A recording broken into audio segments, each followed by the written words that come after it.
all his life, Daedalus had been famed and renowned for his skill. As an engineer, as a mechanic, as a scientist, there was nothing but nothing that he could not and did not, upon request and commission, because he didn't work for free, invent.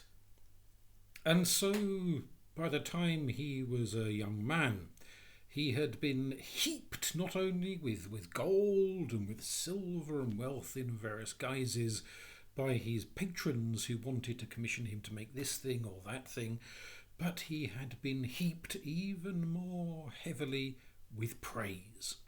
And praise, like alcohol, like opium, is addictive. He had come to crave praise.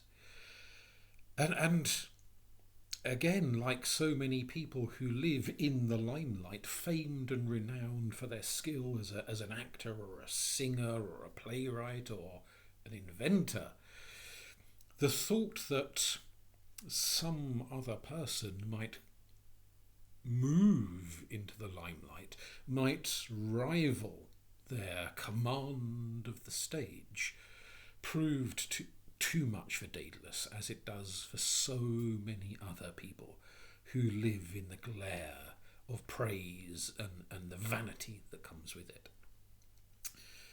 Now, one good way of gaining praise and awe and adulation, of course, if you are a genius in some field, is to take a pupil. And Daedalus had been persuaded by his own sister to take on board his young nephew Perdix as a student, to teach him mechanics and science and engineering, of all the skills of craft and talent and insight that he had. And as any devoted pupil of a famed master or mistress does, Perdix oohed and ahed and said all the right words and had the right look about him as he hung upon his uncle's every instruction, every piece of guidance, every phrase to make this device and that device, to understand this process and that process. And Daedalus ate it up.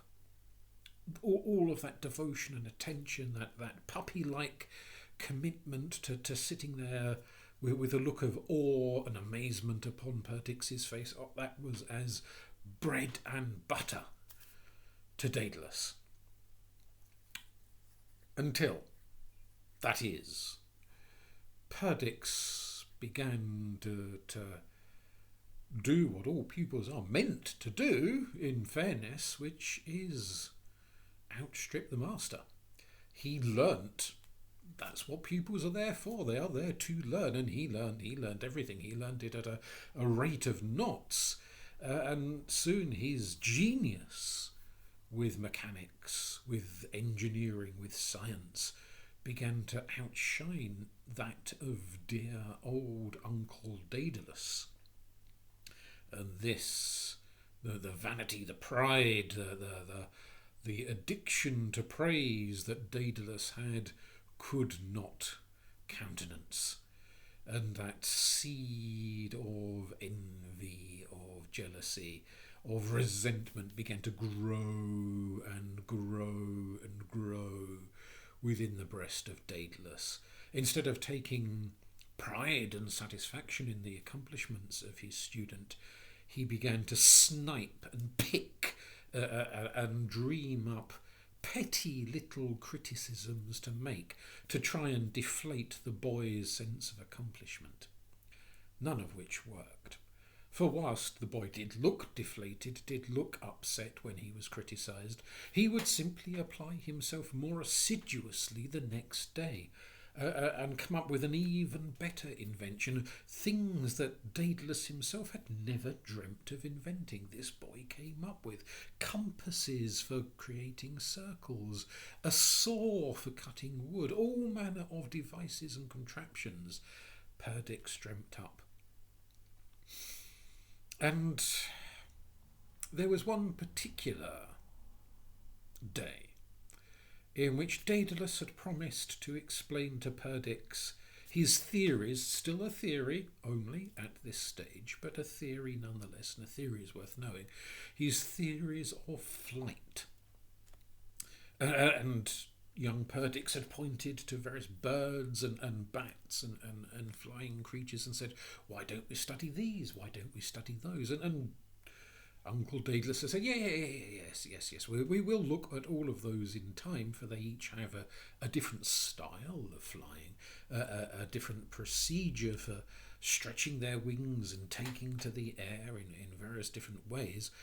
But let us go up the great tower that overlooks Athens, and there we can see not just a few birds here and a few birds there scuttling about the ground. We can see all manner of birds flying, and we can create little devices. You see, he showed the boy a basket he'd brought along with bits of wood and bits of leather and bits of cloth and pots of glue and so on. And he said, when we get to the top of the tower, we can make various devices and we can fly them off and see which flies best. And, well, Perdix was enthused, as any young lad would be, by such a prospect. They raced up the tower. Perdix got there first, being the younger and fitter of the two, with old Uncle Daedalus huffing and puffing away behind him like a steam engine to get to the top of the great tower. And there for a good hour they sat, pouring through the contents of the basket and cutting bits of material and gluing them to bits of wood and tying the bits of wood together to make devices that looked a bit like this type of bird or that type of bird or that type of bat.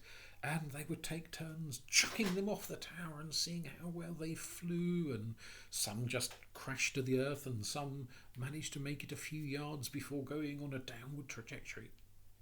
They studied, they observed, they took notes, they reflected, they improved the next one. And each time the two of them would come up with something and cast their flying contraption into the sky off the tower. Perdix's one would fly a little further, a little better, would involve some clever idea of flight that Daedalus had not quite thought of himself, and his jealousy grew and deepened, and if he were capable of turning green, he would have done so. The more he looked at the boy, the more he hated the boy. And to that length, at the end of that first hour, they had each created another device, and even just looking at it before the damned thing flew, Daedalus knew that the contraption which Perdix had made was better, by far, than his own. And as the boy eagerly, with all of the energy and enthusiasm of youth, rushed to the parapet and said, "Look, uncle, look!" and cast his contraption upon the winds, and it flew and it flew and it flew, and something snapped within Daedalus.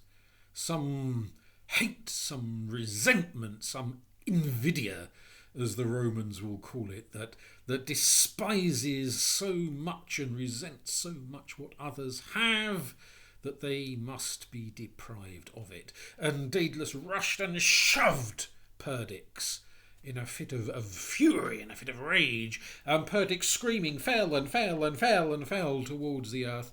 And all Daedalus could think, standing there on the top of the parapet, looking down at his nephew plummeting to his death, was, "Now you can bloody well fly, boy!" And a yard before Perdix splattered his brains out upon the earth, a divine hand reached down from Olympus, the hand of Hera. Although some say it was the hand of Athena, touched the boy. And in that split second, before death happened, the boy turned into a bird. A small bird, as befits a small boy. A partridge stretched its wings and landed safely upon the earth.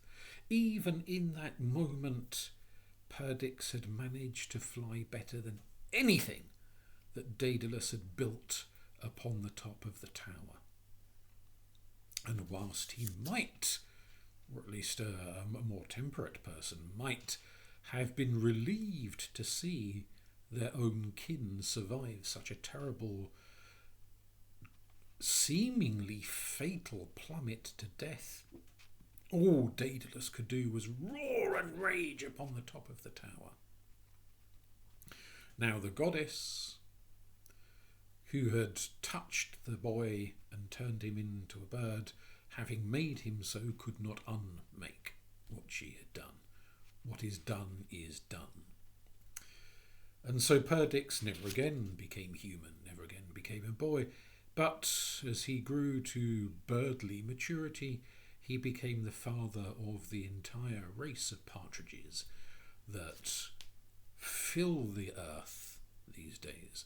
And each and every one of them has remembered the lesson of their immortal sire in the long, long, long distant past, that height and flight are dangerous things. So whilst most birds take to the sky and soar high and soar low and soar far and soar wide, the partridge tends to live mostly upon the earth, walks more often than it flies, builds its nest low upon the ground rather than high up in the branches of tall trees.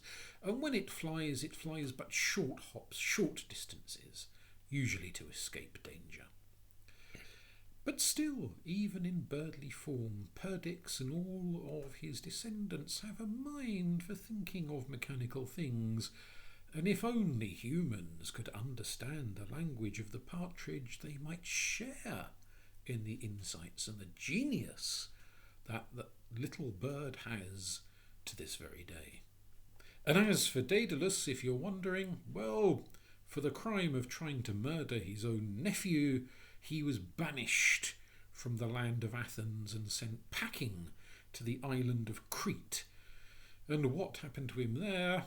Well, that is another story and the end of this one. Thank you.